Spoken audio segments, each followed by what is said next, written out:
This new study destroys creatine. Its conclusions are almost cruel. Creatine is not effective when combined with strength training to gain muscle mass. And the gains are mainly due to muscle cell hydration. What?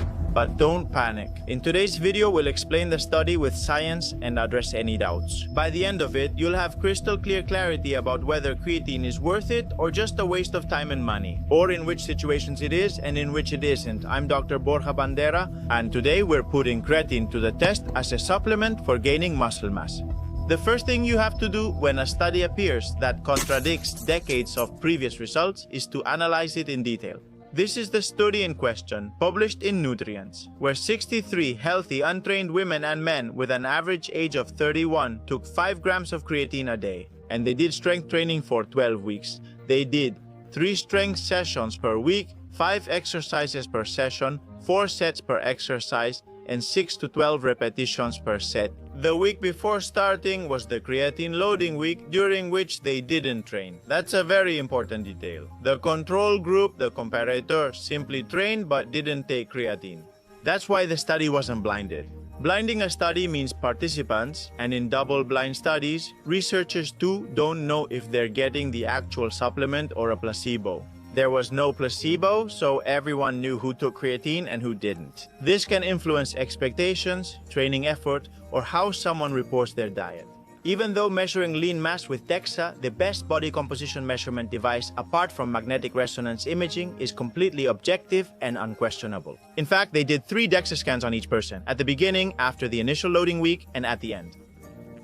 It's a more accurate tool than bioimpedance, which is why it's also much more expensive. This is a randomized clinical trial. You already know that's what we should aim for when we want a high level of evidence, and it's very well done methodologically. The objective of the study is to analyze whether creatine monohydrate increases lean mass beyond the well-known water retention it causes. Why do you think you might have spent hundreds, if not thousands of euros on a supplement that's having no effect on you?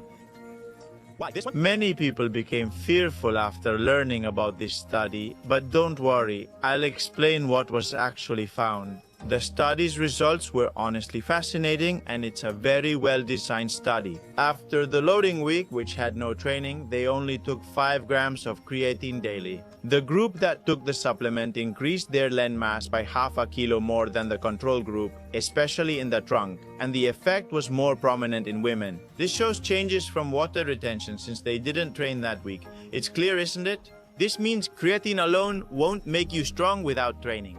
Creatine monohydrate is absorbed in your digestive system, enters the bloodstream, and reaches the muscle. Through transporters called solute carrier 6A8, the following happens. The key is that creatine is charged, it's osmotically active, and it increases the concentration of solutes inside the muscle fiber. What happens is that this draws water from outside to balance the difference in concentration, which is the process called osmosis. And of course, this flow of water into the muscle makes you look fuller and firmer. The same thing happens with creatine, but in the opposite way compared to low-carb or ketogenic diets. At first, you quickly deplete glycogen from your muscles, you look slimmer, and you feel happy. Here, the opposite occurs.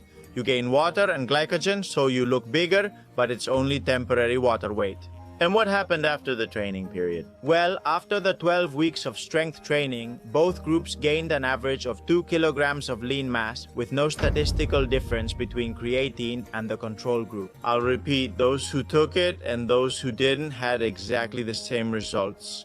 Remember, we're discussing averages. Abelardo could have gained 1.3 kilograms of muscle and Esculapio 2.8 kilograms of muscle, which is a lot in 3 months. But these results directly contradict 40 years of research on creatine. Until now, scientific knowledge told us that creatine, in a solid strength training program, it adds 0.8 to 1.1 kilograms of muscle. In addition to what has already been achieved with training, obviously, and with consistent effects across studies, although they vary depending on the population. This last study shows the opposite, that it doesn't build extra muscle beyond sobriety. Treatment after loading phase. But wait, before you stop taking creatine because of this study, have you stopped to think about what really justifies these results? Is there a hidden or suspicious reason for these conclusions? Let's consider why these results appeared, since there are many reasons, none of them mysterious. I'm going to lay out for you what I consider to be the most important possible reasons. Insufficient dosage is something that the authors themselves even suggest. Most studies use 5 grams of creatine daily and observe effects. And what does this tell us? This tells us that for most people 5 grams works, but there are individuals who don't respond to that dose.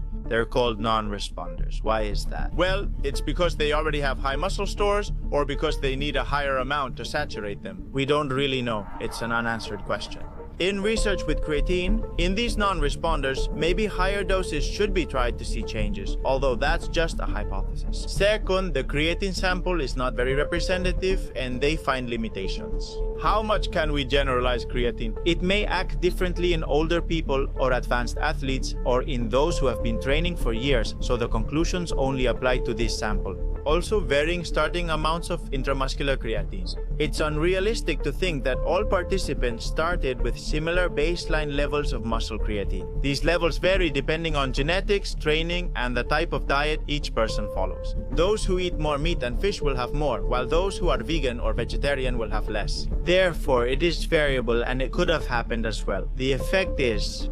This refers to the fact that participants in a study improve or change their behavior when they know they are part of a study. It's like when the teacher was watching you in class and you started doing your homework with a concentrated look on your face, when in reality you were thinking about anything else. Well, getting into physiology, creatine has been promoting muscle protein synthesis for many years. Direct and indirect perspectives matter. It's not just about biology statistics, physiology is important too. First, it promoted the synthesis of phosphocreatine, which improved the availability of adenosine triphosphate energy during high-intensity exercise, also stimulating anabolic pathways. First, second, this allowed for more productive repetitions, and finally, to add more training volume. Do you remember? Third, creatine has local anti-catabolic effects on muscle, which is useful, for example, during fat loss. You want to keep as much muscle as possible, right? Fourth, it increases the number of nuclei in myocytes and activates satellite cells. This event facilitates sarcomeric hypertrophy. It also reduces the expression of myostatin, a protein that inhibits muscle growth. Remember, this cow doesn't have myostatin. Also, greater cellular hydration is itself an anabolic stimulus in the myocyte.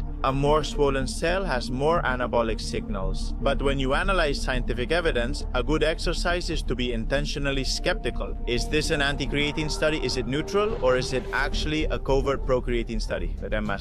So Borja, does creatine actually work or not? Look, creatine is still effective, but that's a poorly worded question. The question is, effective for what?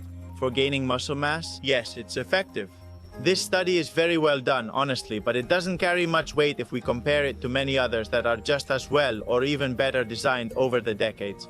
One study can't contradict the bulk of all the evidence, and that's a good lesson from this video. Examples include this study, this one, and this one, but there are actually hundreds more. And as you know, creatine is useful for much more than just gaining muscle. For example, boosting athletic performance, cognitive function, preventing frailty in older adults, or preserving bone, as shown in the recent video. New evidence tells us that the dose of creatine we use can greatly influence the effects we see. For example, to see cognitive or antidepressant effects, higher doses are usually needed. But we have to take this with a certain degree of skepticism. Also, part of the funding for this study comes from the supplement industry. What if we play devil's advocate and expect the worst? Could we think that certain groups want us to feel that, far from creatine being useless and stopping taking it, which is a message that very few people would buy today, we need much more than 5 grams of creatine daily to get any benefits, since most studies confirm that 5 grams daily, the standard dose, is sufficient. Just being suspicious? As a final verdict, creatine remains one of the most effective supplements as an aid to strength training for increasing muscle tissue. Despite this study's results, its benefits aren't solely from intracellular water accumulation. While not equal to pharmacology, they're not overwhelming either. Science progresses through studies, but must be interpreted holistically. If we focus on a single study, we can conclude anything.